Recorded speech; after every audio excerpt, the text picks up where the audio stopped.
quruxda badneed iyo bahalkii foosha xumaa. Waa hore nin ganacsada ah oo hantiilo ah ayaa waxaa la noolaa 3 gabdhood oo uu dhalay.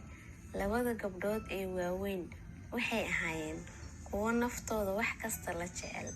Markasta waxay jeclaayeen in ay wax cunaan oo si qurux badan u labistaan, iyagoo sidoo kale aad uga masayri jiray walaashood ka yar ee Bella.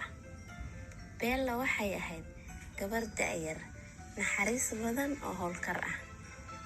Maadaama Bella ay ahayd gabar wanaagsan oo qurux badan, dadka waxay ugu yeeri jireen quruxleyda. Maalin maalmaha ka mid ah ayaa waxaa reerkii u timid akhbaar xun kadib markii markab uu aabahood lahaa uu ku degay badweynta, halkaasoo duufaan xoog leh ay ku qabsatay. Wuxuu halkaasi ku waayay dhammaan hantidiisii. Aabihii ayaa yiri, gabdhihii qaaliga ah, waxaan khasaaray wax kasta oo aan haysanay. Gabdhihii mid ka mid ah ayaa weydiisay oo aabaheed ku tiri, maxaa dhacay? Wax kasta waan khasaaray ah. Midii kale ayaa tiri, macquul ma aha, hadda ma heli karna miya lacag aan isticmaalno. Bella ayaa warka qaadatay oo tiri, ha welwelin, wax kasta waa ay hagaagi doonaan. Aabahood ayaa waxa uu yiri, waxaan aadayaa dekedda si aan u soo arko haddii ay wax nooga hareen alaabtii markabka. Haddii aan nasiib leenahay, waxaan heli doonaa xoogaa lacaga. maxaa jeceshihiin inaan idin keeno markaan soo laabanayo? Mid ayaa tiri, waxaan rabaa dhar qurux badan. Midii kale ayaa iyana tiri, anna waxaan rabaa dahab. Bella ayaa iyana tiri, aabow, haddii aad nabad ku timaado, waxaan rabaa in aad hore igu keento ubax yar, kaas ayaa igu filan. Aabaha waxa uu macsalaamiyey gabdhihiisa waana uu dhaqaaqay.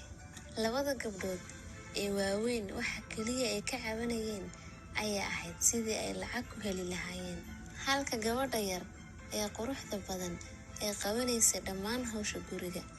Markii odaygii ganacsadaha ahaa uu xaqiiqsaday in wax kasta uu halkaasi ku khasaaray, isagoo murugaysan ayuu soo noqday xilli uusan gabdhihiisa u heli karin waxa ay doonayaan.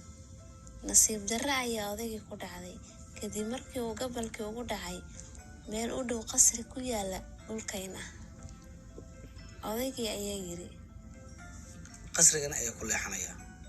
Iga raali noqo, caawa halkan ma ku hoyan karaa? Qasrigani waa cajiib. Waxaan kala jeedaa milkiilaha gurigan inuu yahay qof soo dhaweyn badan. Haye, qof ma jooga miya? waxdan aan kama lihi inaan gurigana ku dhex dhunto. Waxaan doonayaa oo kaliya meel aan caawa jifto. Isagoo dhex lugeynaya qasrigii ayaa odaygii waxa uu arkay raashin ku diyaarsan miis. Markaas ayuu yiri, raashin macaan. Baahi ayaan dareemayaa. Ugu horeen waa inaan cunaa xoogaa raashin ah, kadibna waan u cudur daaran doonaa milkiilaha gurigan. Isagoo hadalkiisa sii wata ayuu yiri, qofkaa tahayba aad baad u mahadsantahay.